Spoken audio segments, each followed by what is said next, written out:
All right, Josh Taylor, he is the man that does it all. Not only some high school play-by-play that I find out, he's going to be covering the Our Lady of Sacred Heart Rochester game, and that's going to be a great game. Yes. Rochester, they say, is back, but I don't think Olsh ever left, and they got a talented quarterback. Olsh has some talent up and down, and that's a relatively newer program if you want to go by the measure, just how long they've been around. But yeah, my buddy Matt Fargo and I will be doing that this weekend, so we're looking forward to it. Yeah, definitely. Hey, let's talk a little bit about the Pirates. 71-70, 12 back in the division, 7.5 in the wild card.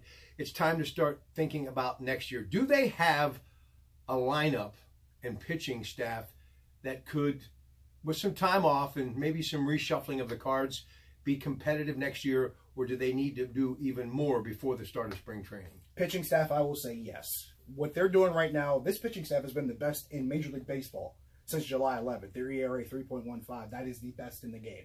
They are doing the job. I wouldn't touch that.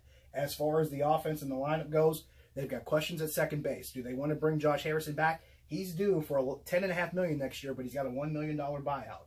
Do you want to bring him back? Jordy Mercer, his contract's up. Do you want to keep him around, or do you want to look at the kids? There's Kevin Newman, there's Kevin Kramer. Adam Frazier, in theory, should be your guy at second base next season, right? He's hitting the ball well. His defense has gotten progressively better over the past couple of years. I talked about this last Saturday during Bucko Talk. He's made a liar out of me. The past 2 years, I've been saying he's not a second baseman. He's earned the right to have that spot next season. So if you're looking at anything, what do you do with Adam Frazier?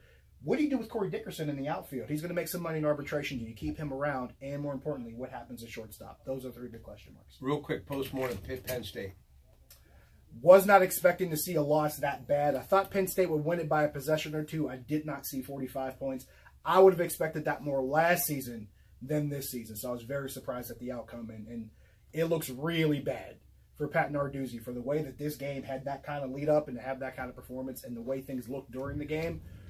Whew, a lot of questions to answer over in Oakland. All right, Pirates St. Louis right now, 93.7 The Fan. He and Mr. Zarinzik after the game. Greg Finley, who's a young man with a lot of talent. I call him the Waynesburg Wizard. He went to Waynesburg University. Also, Trib Live, Trib High School coverage. He's doing that. We're going to catch up with him in just a couple of moments, talk about the upcoming week in high school football and some of the things that he has seen trending thus far early on in King Football 2018. Stay with us. Have a great night. Don't forget right now, it's 7-0. Detroit leading the Jets. Game on News Radio 1020 Kdka. Doubleheader of Monday Night Football, Westwood One Radio. Late game, it's the Rams and Raiders. Stay with us. Good night.